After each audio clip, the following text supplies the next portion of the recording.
Do you want Corb's version of Burnlock? Yes. The one from the Warlock decks? Beautiful. Perfect. The pirate one with the new weapon, right? Yes. Yeah. Hell yeah. Unfortunately, she's not in that one. Time's up. Let's do this. We're in for a wild night.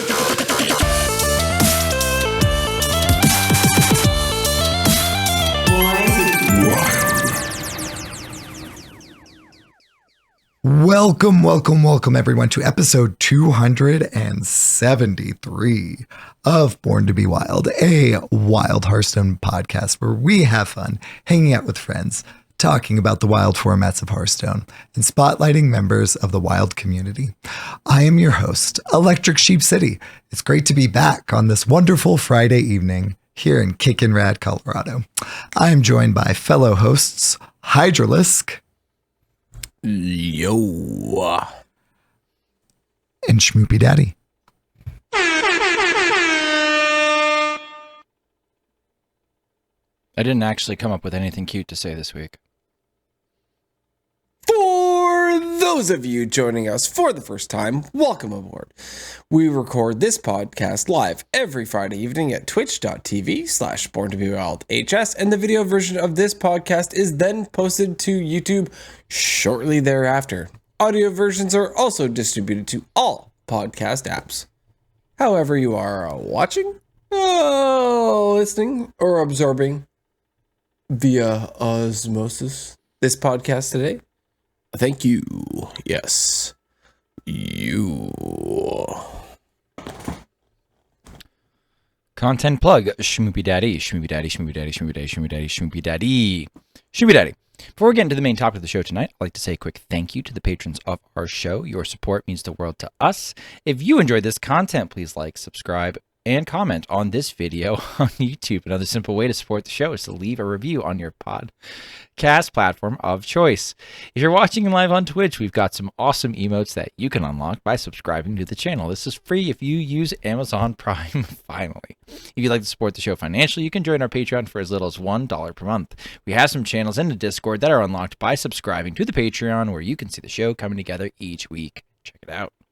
If you'd like to interact with us personally, please join our Discord, a free and amazing online community of friends from all across the world who love talking about Wild Hearthstone. Links to all of this stuff and more, including our merch, can be found on our website, which is www.borntobewildhs.com. Sheep, how's your week? Well, I don't know if you can tell, but I was sick fairly recently. You sound more like a goat. Truth. I've been sick a lot.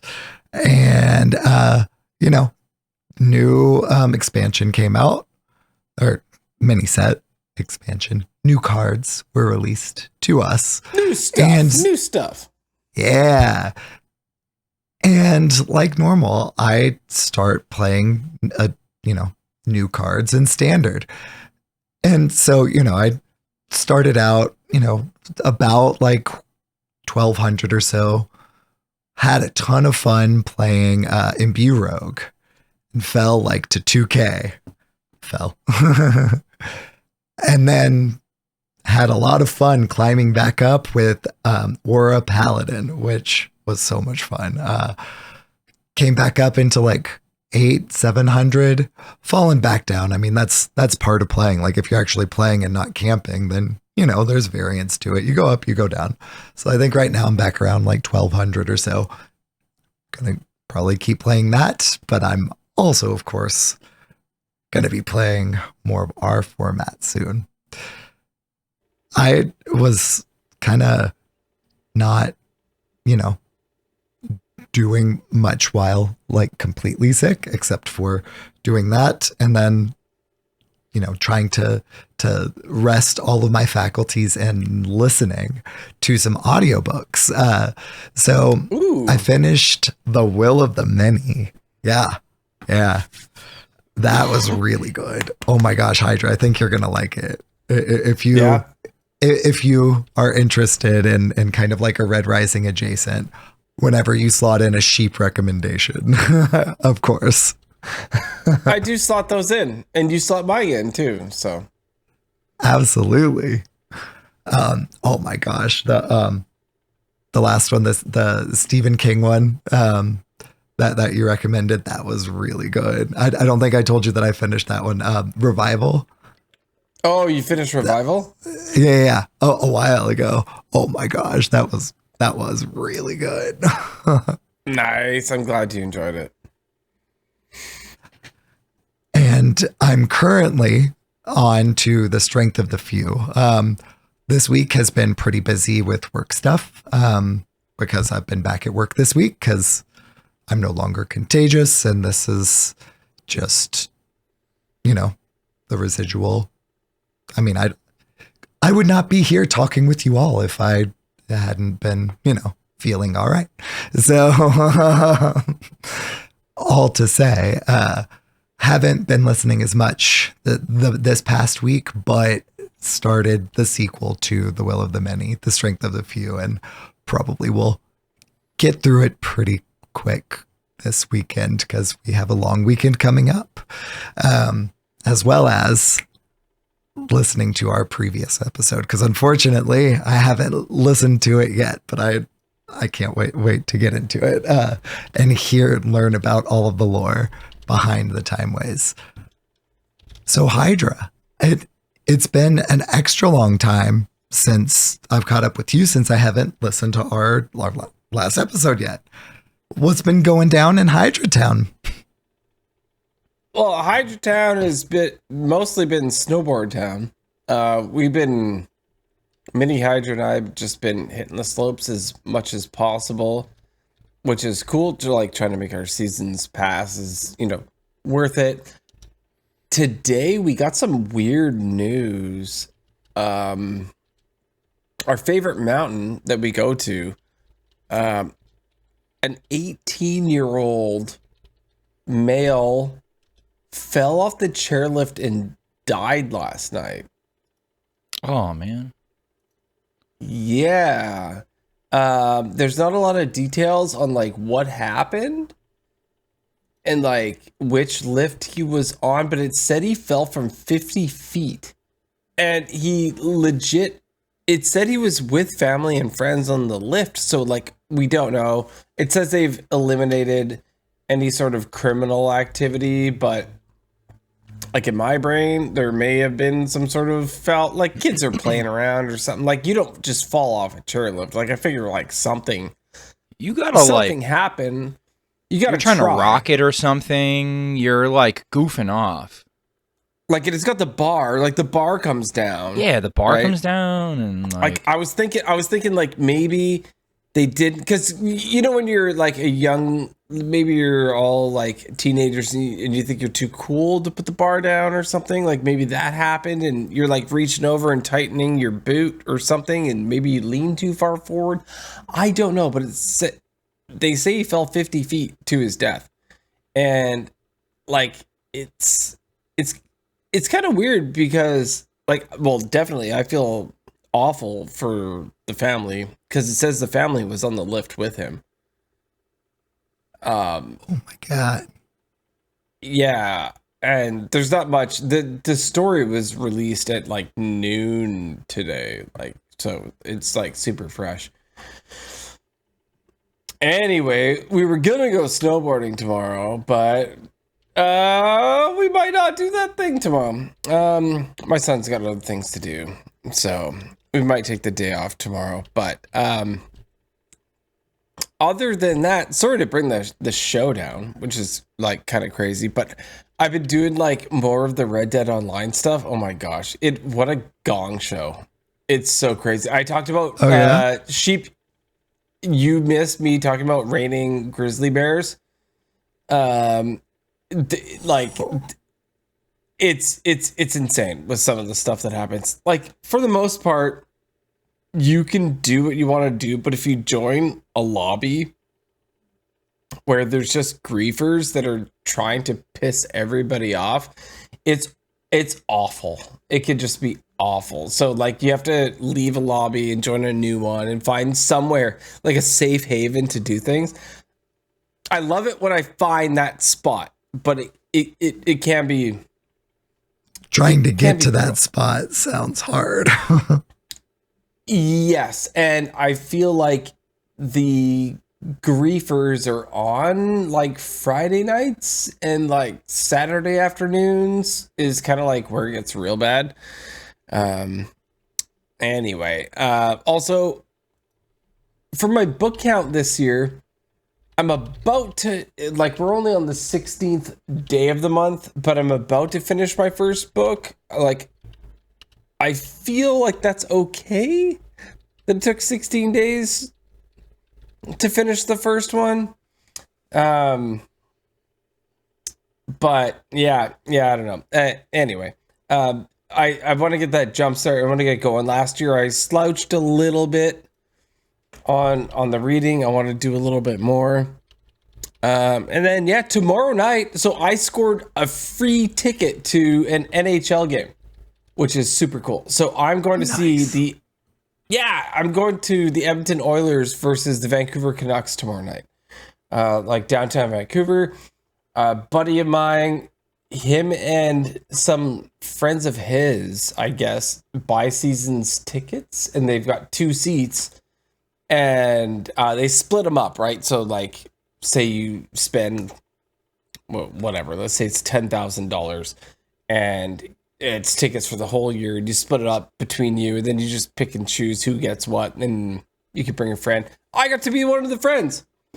So I offered to pay for the ticket. They said no. So I guess I will buy the nachos with the chili that they put on top, and some beers or whatever to, like, make myself feel not somewhat useless. But yeah, going to the game tomorrow. Gonna be pretty cool. Yay. Cool.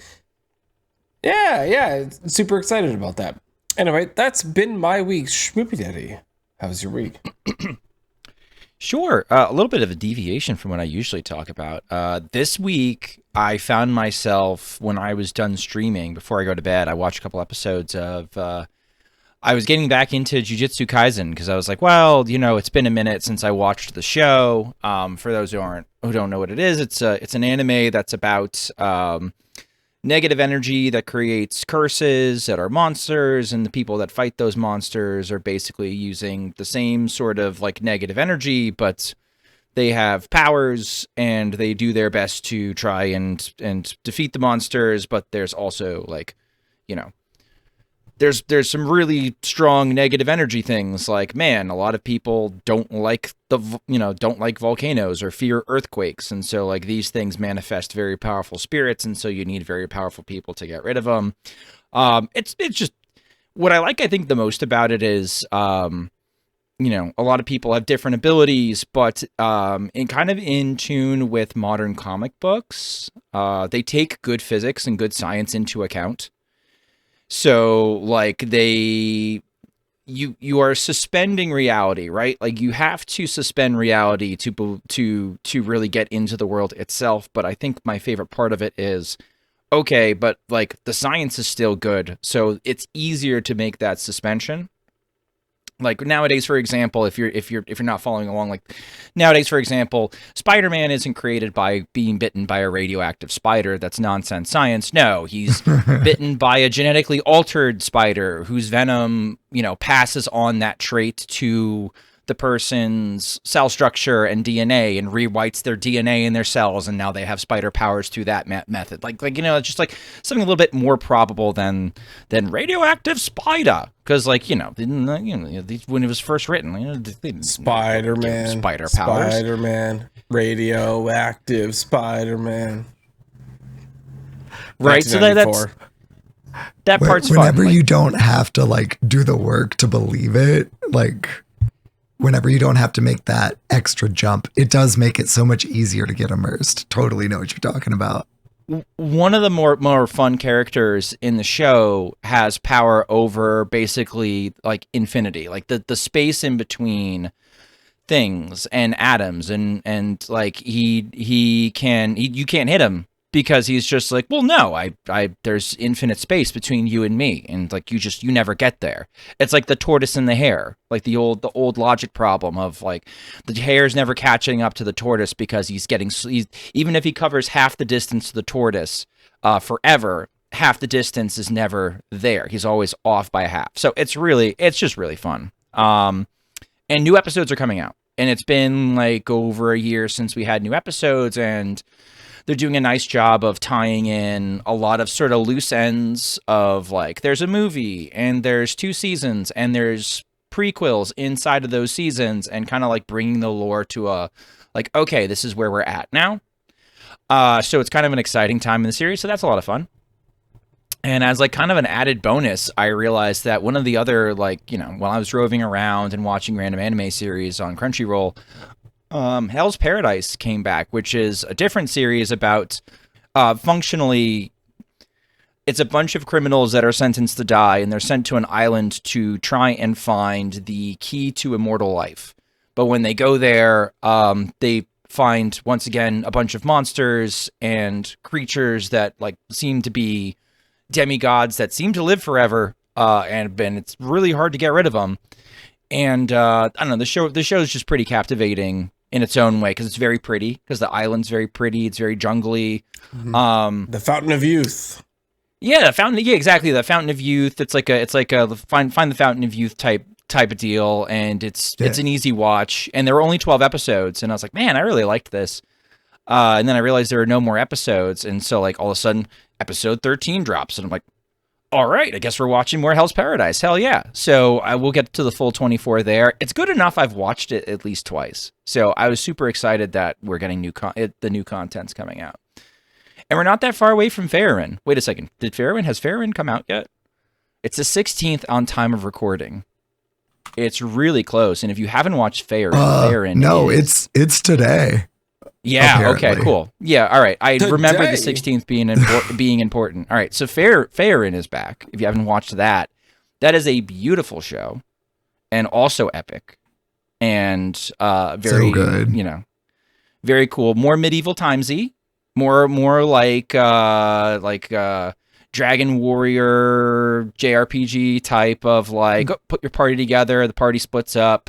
What happens to the characters after the fact? Crunchyroll anime, right? I think honestly, like Netflix usually has them too. I think Netflix has Jujutsu Kaisen as well. Like it's not exclusively on one platform anymore. I think a lot of different streaming services have kind of realized that it's worth ponying up for the rights to the stuff. Like you can watch almost all of Demon Slayer on Netflix now, I'm pretty sure. Like a lot of the big ones. You start branching out to the more obscure ones. I think that's hit or miss whether or not they'll have them, but that stuff at least is around.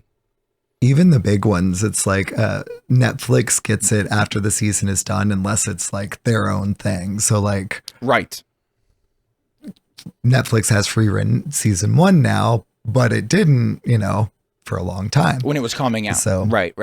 So you can ultimately catch up. So I guess it's time to renew my Crunchyroll sub.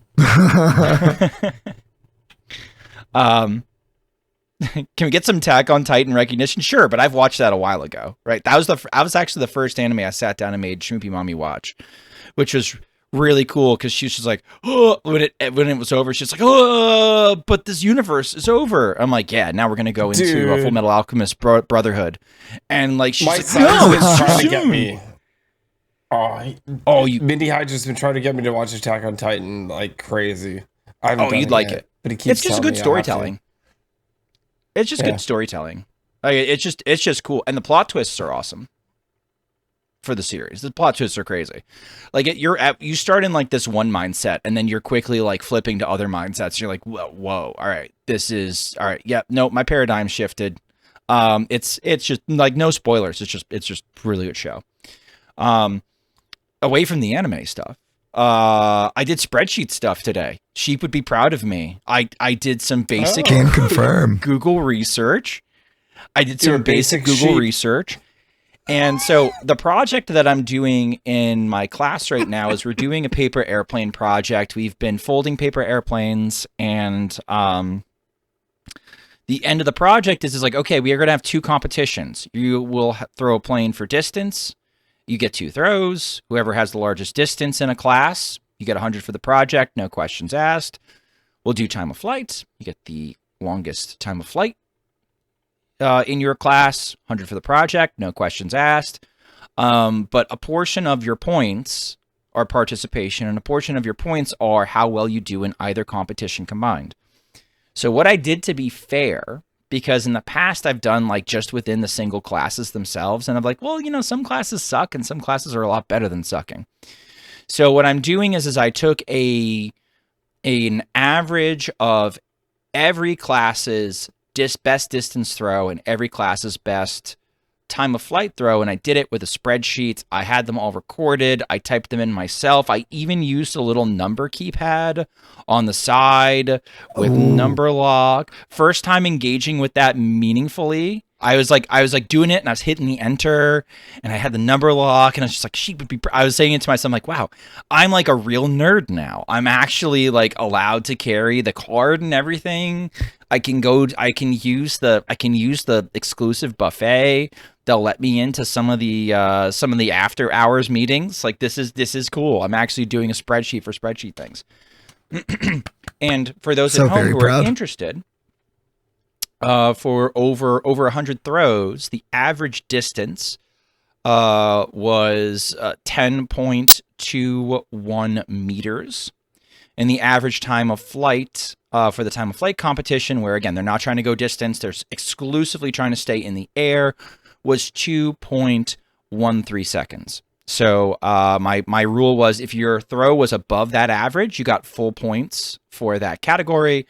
If it was below that average, then whatever percentage it was below that average, that's how, like, out of 3 points, that's how many of the points you earned for that section. So if my project was 20 points, 14 of which was participation. Remember, this is an elective level, just like show up, do the things. Makes sense. Yeah. Okay. Participate. Get your points. Like you won't get it. Like if you participate and then like completely biff the competitions, who cares? You passed. Don't worry about it, right? But like 14 was participation, 3 was in the distance, 3 was in the time of flight. So whatever percentage out of the average you were, that's how many of 3 points you would get. And we add it all up, and like that'll be their grade. So that's that. But I was doing spreadsheet stuff and I wanted to share it, and it was fun. And last but not least, we got mini set stuff. I mean, we'll do discussions topic stuff later and get into like the nitty gritty of like what's happening in the meta. But I do know Imbue Rogue is fun. I was playing Imbue Rogue a lot in Arena. It feels very, very strong there. Especially the fact that it's a rewind feature, that if you don't like what you get the first time, you can do your best to get something playable or at least something powerful. And then, go from there. So that feels strong.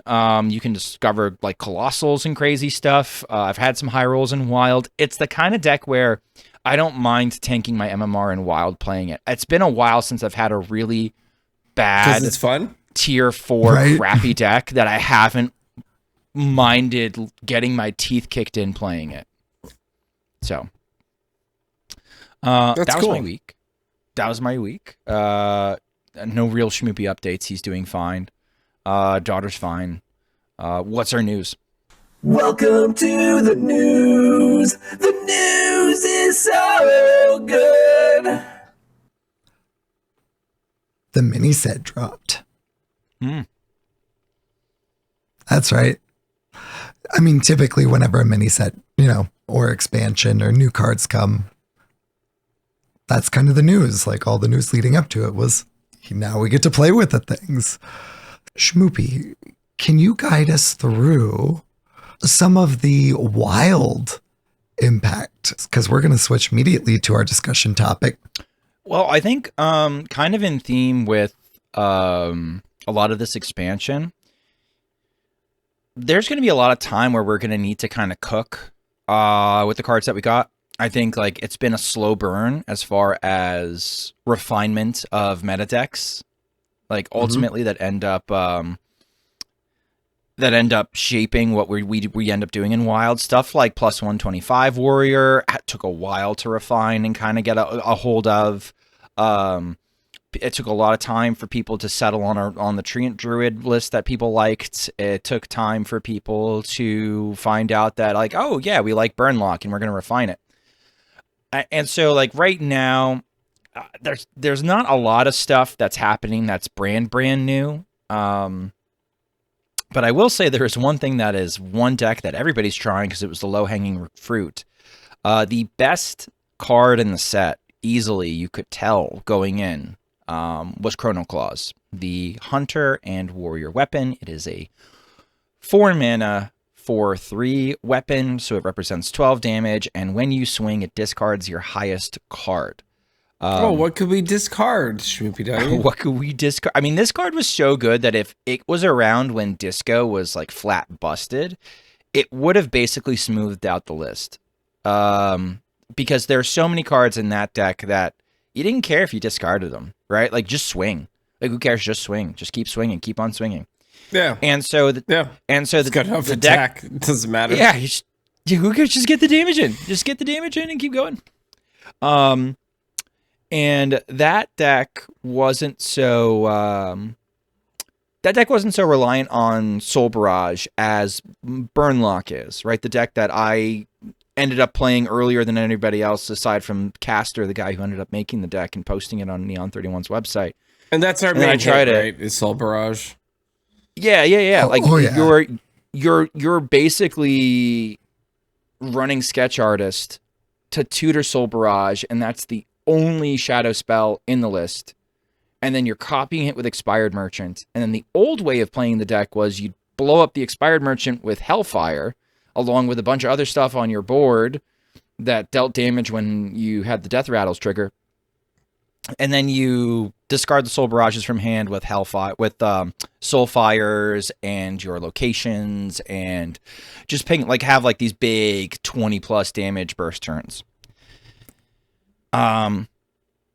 The Chrono Claws are so good that it's kind of fundamentally transformed how we're trying to think about playing the deck. In keeping the old style of, like, let's have these Death Rattles trigger and they deal damage or they provide damage in some way, but we need fuel for Chrono Claws to discard.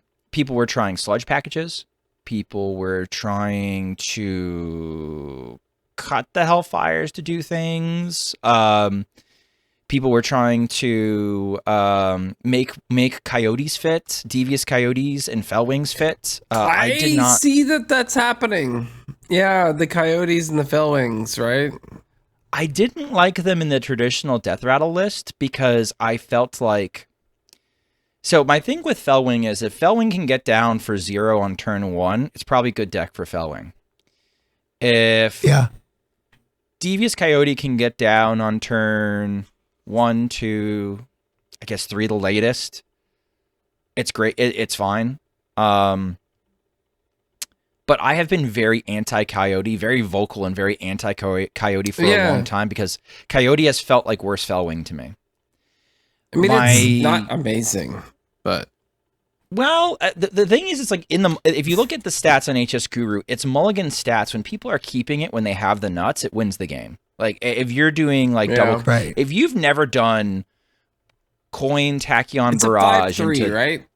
It's a 5/3 with stealth, so they don't remove it easily. Yeah, they can, but like it's not easy. You're getting in at least a Pyroblast very early that they have to recover from. The problem is, if you're doing that, you don't have Sketch Artist, probably, which Sketch Artist is like Sketch Artist into Merchant into copying Soul Barrages as the straw that stirs the drink.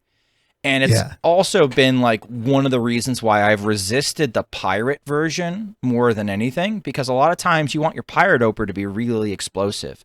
But if your pirate opener is really explosive and then they wipe out your board, you're just sort of sitting there with nothing to do because you don't have your Sketch Artist, you don't have your merchants, you're not doing what the deck is usually set up to do.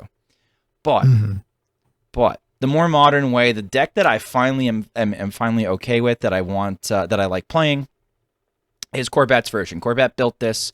I'm assuming the Cult Neophyte. It's got two Cursed Catacombs. Cult Neophyte again. Yeah, one Colt Neophyte, one Colt Neophyte. I think that's card 30. I think you could swap that out with basically anything that doesn't cost more than 5, and it'd be all right. But I think Colt Neophyte is the best of the worst options. 2 South Sea Deckhands, 2 Soulfires, 2 Kobold Librarians, two Treasure Distributors, 2 Space Pirates, our 1 Colt Neophyte, Hi Goth Girl, 2 Expired Merchants, 2 Parachute Brigands, 2 Tachyon Barrages, 2 Sketch Artists, again to tutor our 2 Soulfires, 2 Fell Wings, 2 Chrono Claws, and 2 Devious Coyotes. So a lot of 2/2/2/2s, cheap deck. The only legendary in here, I think, is Patches. And there are no rares. There are no... Nope, there's 2 epics. There's Cursed Catacombs are your 2 epics, but that card's going to be in Wild forever. So if you don't have Cursed Catacombs crafted, it's a good craft. I would spend the dust on Cursed Catacombs. Super safe. Warlock decks forever. I'd say it's right. Unless it gets nerfed, I'm going to say that it's going to be around forever. And then everything else is all like commons and rares. So it's an accessible deck. This is the version that I like the most because with a good explosive pirate opener, it's actually really easy to get the Devious Coyotes down. I got a Coyote down on 2 because like we did, 1 drop into Parachute Brigand into Patches and like, oh look, my Coyote can come down now. Do I think this is the best deck in the... Yeah, Pirate Warlock. Pirate Warlock with with a burn over the top. We don't have the Hellfires. We don't have the Chambers. It's a little bit harder to get the Expired Merchant dead and get the Barrages back into hand, which I think can be a weakness in the deck. We were okay with it in Disco Lock because of how strong we were into the board and sort of like we're pretending we're still strong into the board and we can still handle it here. But I'm a little bit skeptical on that fact, but this seems to be the way that I like. I haven't liked any of the Burnlocks I've built since, so this seems like the best way to build it for me right now. I played this on my lunch break, and I played 2 games, and I won both of them. So nice, 100% win rate. You will light up some very unrefined things. You'll light up some refined things. You'll win some games. I don't even think this is the best deck in the format, by the way. But this is nevertheless very good and very popular. Sheep, what were you going to say? So you were saying earlier that Colt Neophyte is kind of a flex card, right? Like you can put something else in there. 100% think so, yeah. Mm-hmm. Always, so yeah, I'm just kind of thinking because my pocket meta in NA, I'm not running into a lot of the cycle rogues, a lot of the druids so much, which is great for me, and a great spot to run a deck like this in particular. So I'm kind of looking at what else I may run in that particular position. How much hate is in your heart? Oh, all of it. Okay, because I have some options for you, but go ahead. What are your ideas? Okay, so my first thought is it more tech cards, Schmoopiedady? When you said hate. So I'm looking at like a Fist of Jaraxxus. I'm if I want additional attack, it's less than 5. So if like I'm playing the Chrono Claws, but more than 2. Exactly. And Chrono Claws has more than 2 durability. So like it's additional damage to hit, like still kind of hits that kind of mold. If I'm running into a lot of aggro, maybe I run like High Priestess Jeklek. That's kind of memey, but it's an option. But that is a option. Whoa. Sheep, you're in a fever dream. Go back to sleep. Go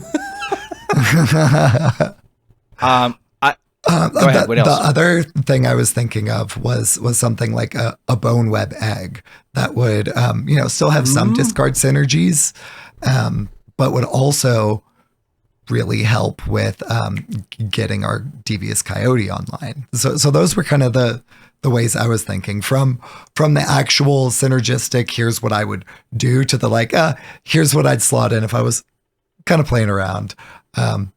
Also Clutch Mother Zavis, but that's another one of those jokey ones that I was talking about.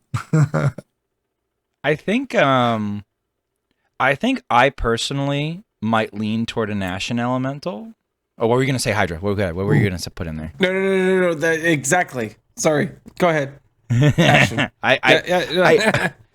If I really hate mages, Burnlock basically beats mage anyway. But let's say you really hate Ice Block, you really hate mages, you could slip an Ashen Elemental in the Cult Neophyte spot. It is 3. It's not great, but it's fine. It's fine. It gets around the Ice Block, and again, the version of Burnlock that I brought to THL Finals that was basically like, hey, I'm gonna go pick on Hostage Mage. I run double Ashen, so like yeah. This deck, and I will say that this deck does beat up on mages. Now, it doesn't necessarily need the Ashen in order to be able to do that, but it does give you that nice like little safety of like, okay, if I see it, I can handle it, while also being one of those cards where if you play it against Questline DH after they've played their Sigil of Time and their pilot patches the pilot, there's a chance that you can deal like a Pyro's Blast's worth of damage for 3 mana. So like it's kind of worth running there into like other decks that like just like running like drawing cards. So like Quasar Rogue, you drop it right before you think they're going to do the Quasar turn. Awesome. In some cases, they can't even pop off because they're worried about dying, so you just time walk them. So that's one of the options you could have in there. I think the best deck in the format right now, including this, is Egg Warlock. And so if Egg Warlock is the best deck in the format, I think you can make a legitimate case for running Starfish. Yes, we're running Expired Merchant. Oh, yeah. And yes, we are running like Treasure Distributor. And yes, you're probably taking attack off of the board sometimes. But there's no guarantee that you're going to be able to race the Egglock. And so this, you might have hate in your heart and you want to run Starfish. It's a good Starfish meta, which is a terrible thing to say. I hate Egg Warlock, so that speaks to my heart. Do you hate Egg Druid? Oh yeah, I hate all the egg. The egg is just so cheesy to me. The Umbra egg crap is so cheesy to me. I think if we're looking, if it's on my short list of things that I would nerf in Wild, I think I would consider not having Soul Barrage hit face. I don't know if that's good enough. I don't know if if Soul Barrage only hits minions, if that's good enough for, can people still play Disco into other aggro pockets and be okay with that? Like, is that enough of a nerf, or is it just a side grade? Kind of like Chalice. Chalice has become a great anti-aggro card, right? Because it can't go face anymore. And like it did kill a deck or two. Like we don't have spell damage druid anymore, right? That doesn't the best, fairest, best deck in the format we've ever had, right? Like the best, fairest will be back. Like people would play it and like you'd lose, but you didn't feel like you got scammed or anything. It was just super chill and super fair. It's like, they got me. I didn't hear a single person ever complain about for so many single animations for them to draw their deck and go. It's like, okay, they got me. And it was kind of hard. It was kind of hard to play too. Like you had to figure out how you were going to play the Mista turns and how much you were going to load up and like your hand space management. Like there was a lot of skill expression in Spell Damage Druid too that I really enjoyed. So like, isn't that enough of a side grade? I don't know. I think I would either put Umbra to 5, which is the suggestion I've seen a lot of people, including Ben from work, was the first person I saw ever suggest it, just to get rid of the cheese of getting her out with the 3/3 that kills the egg and then summons 1 minion more. I'd probably get rid of Umbra. I'd probably get rid of Taunt on the egg in general, but if you're going to hit Umbra, I guess you don't need to get rid of the Taunt on the egg. I'd either ban Lightspeed or put Echo on it. I know it's in standard, so they don't want to put Echo on it, so I would just ban it. No, they would not, yeah. If they're not going to put Echo on Lightspeed, I'd want to see Nazmani to 4, so that it can't get brought back by that 1 mana res card. I I forget what it's called, but it's like 1 mana and it says bring back a minion that costs 3 or less. You make Nazmani cost 4, they can't scam you that way. The one earlier, the Warlock 3 mana 3/3 is Sacrificial Summoner.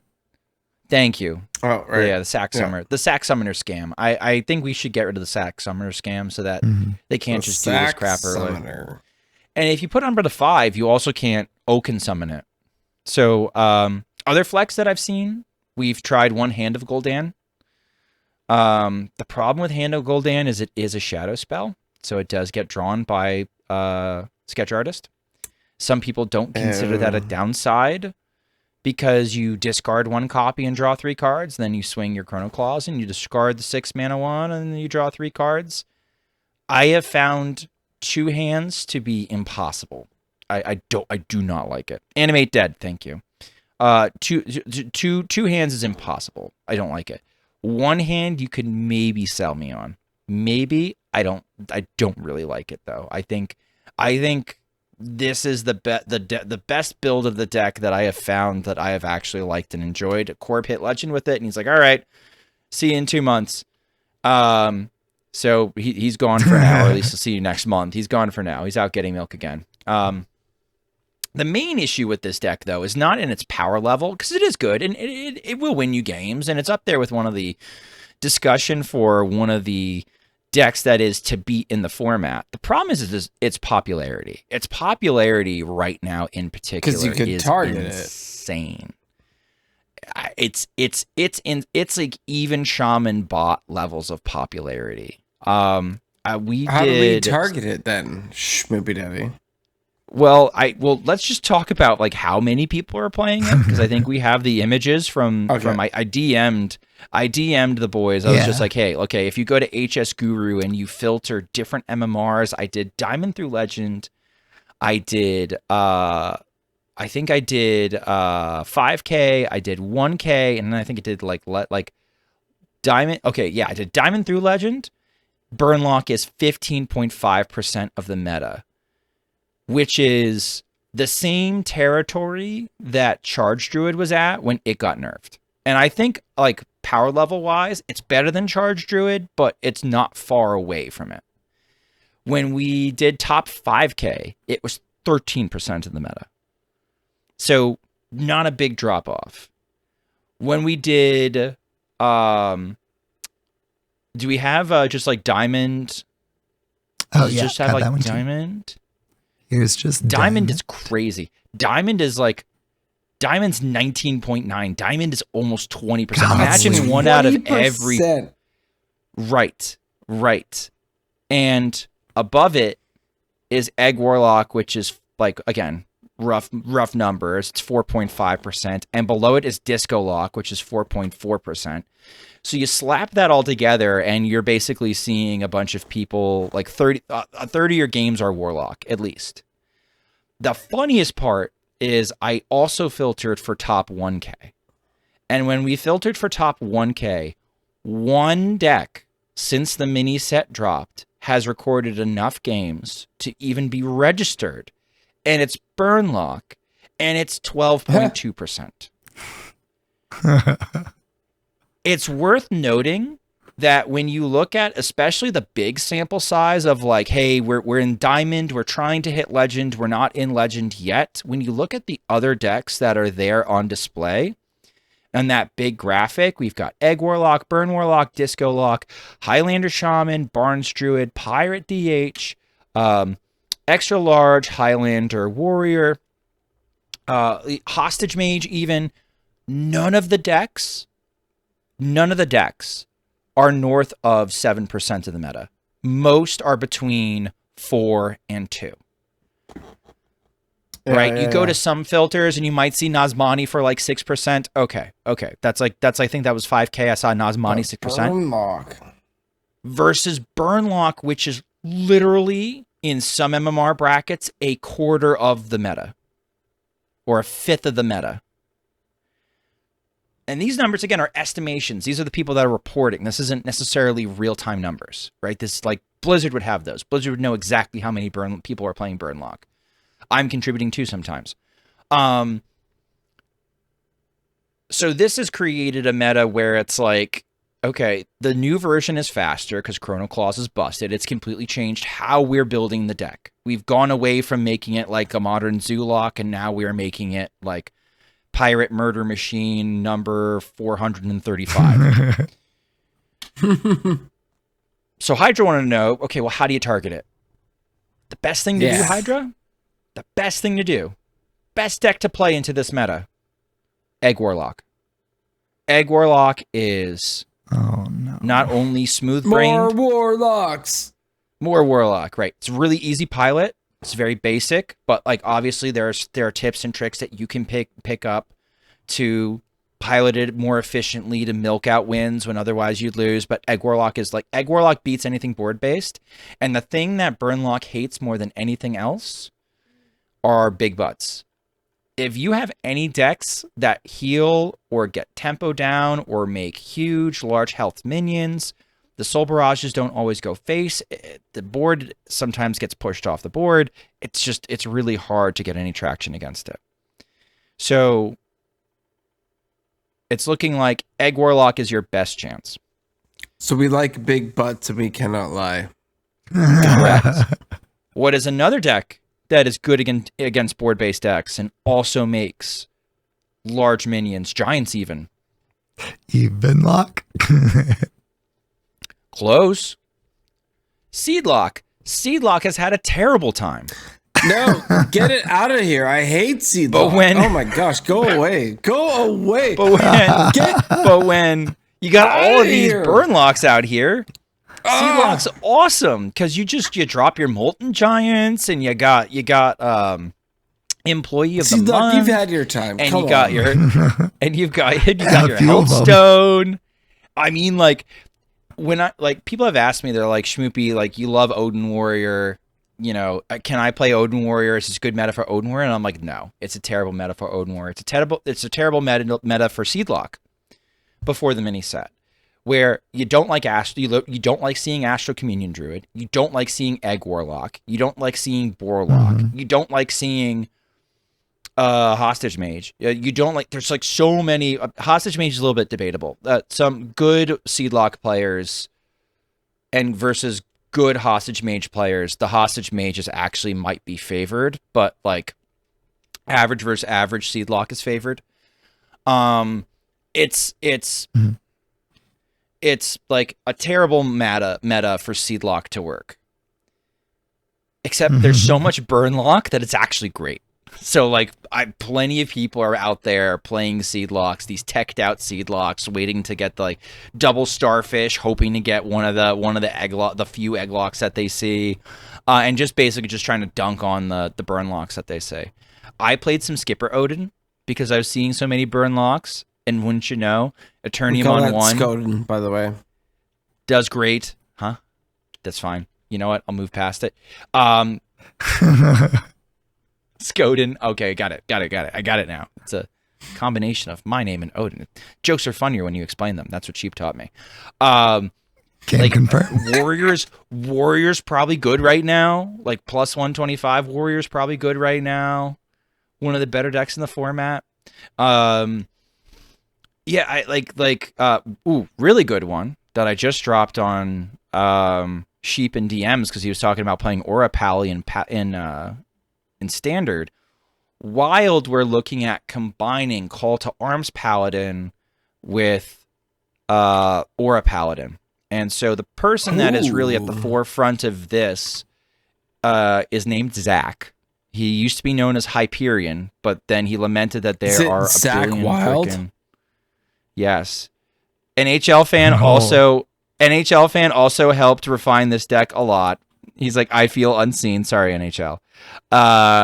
But this is Zach's brew right now, up on the screen that we have. 1 adaptation, 1 Christology, 2 Oh My Yogs, 2 copies of Divine Brew, 1 copy of Sword of the Fallen. We've got the little mini Linessa that does the Divine Shield thingy, rush thingy. I don't know. Is it Linessa? Is it Liadrin? I don't know. I'm cancel me. I'm racist against blood elves. I have no idea what they all look like to me. We've got 2 crab riders. We've got 2 spider tank. We've got 2 of the trapdoor spiders. 2 showdowns. 2 pattern. 2 panners. Keep on panning. 2 dirty rats. We are cutting the web lords because they get in the way of our aura package. So the web lords are out. We have the new aura card from the mini set because that lets us call to arms 1 turn sooner. That's very much Pog. Renathal, obviously, because we're extra large. Rooney, generally good card. 2 timeline accelerators, because you know what? If you play timeline accelerator and then you get the other timeline accelerator and it costs 1, on turn 4, you've made a 4-mana 4/4 and you've drawn 2 cards. And oh, by the way, the second timeline accelerator makes your Geblin cost 6. So you're getting that down. And what's even more fun is the aura means you can get Geb down even earlier if you're really high roll. We play Elise because she makes infinite boards and gives you Savage Roar if you're lucky. The aura package is in there.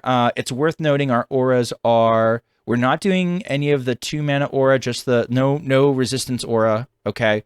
It's just the 2 fabled auras. I don't know what they're called, but you know what they do.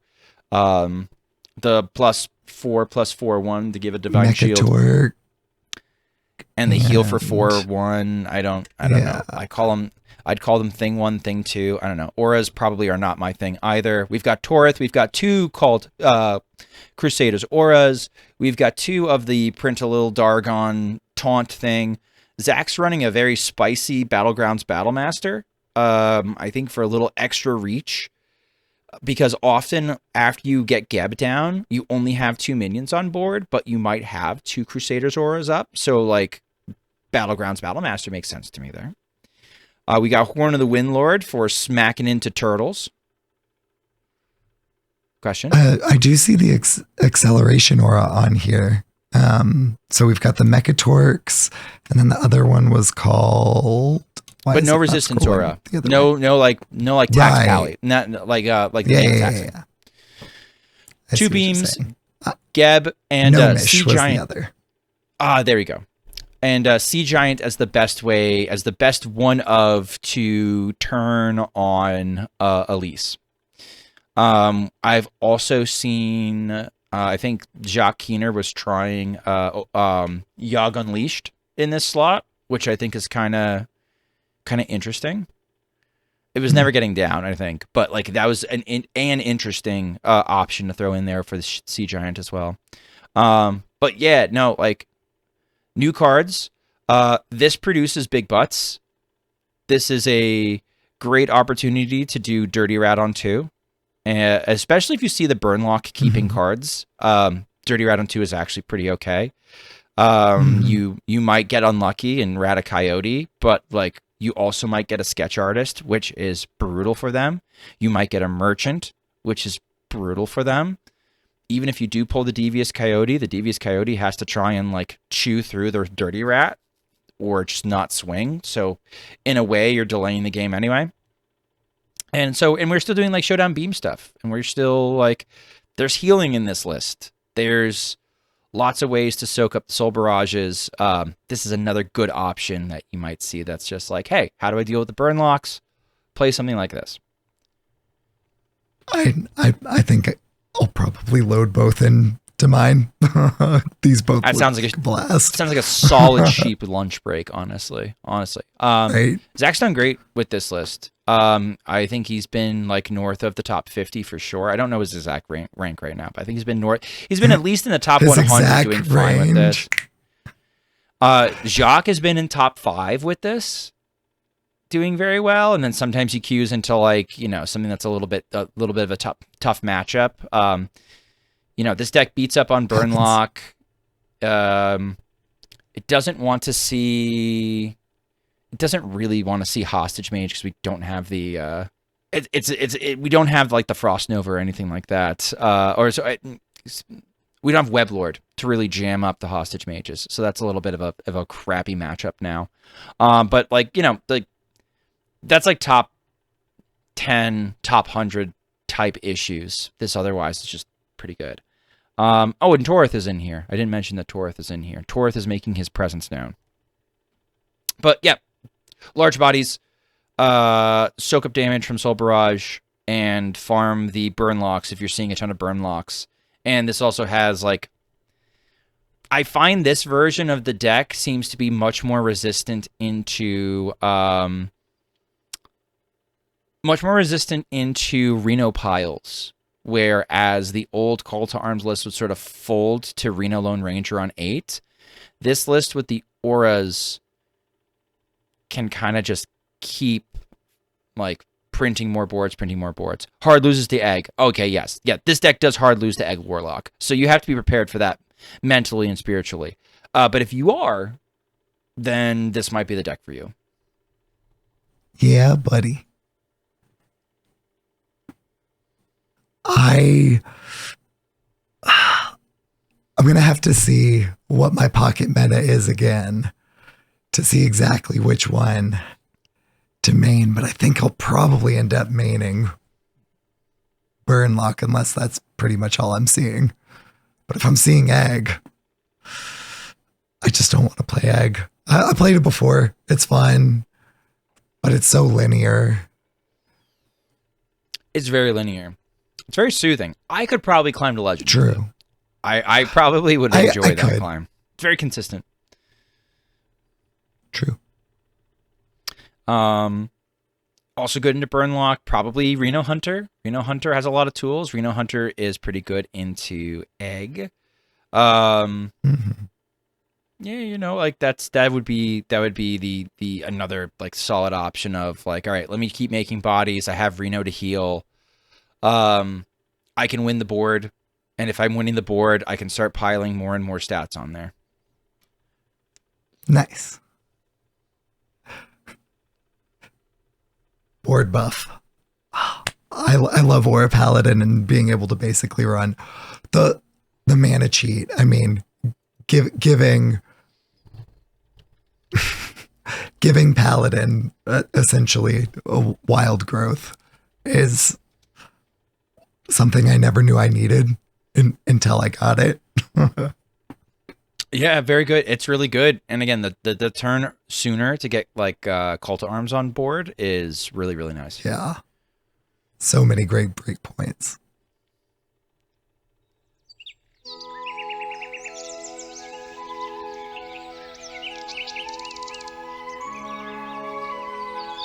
Unrelated Advice with Electric Sheep City.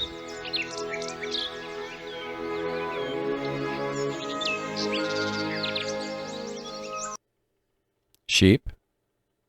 Meowdy. When we talked about, before we started recording the show, we talked about kombucha, and you said, "Oh yeah, I dabble a little bit." I used to brew my own kombucha. Sheep, are you aware that to brew kombucha, don't look this up, you need to use a Scooby?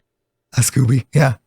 I know exactly what you were going to say about that, yeah. If I'm going to feed my Scooby, what sort of snacks am I feeding my Scooby? I'm gonna feed it Scooby snacks, which I think are made out of flour, egg, let's see, what else is used to make dough? Cinnamon, sugar, of course. I hardly know her. And, you know, I'm just going to make essentially snickerdoodle cookies to make Scooby snacks.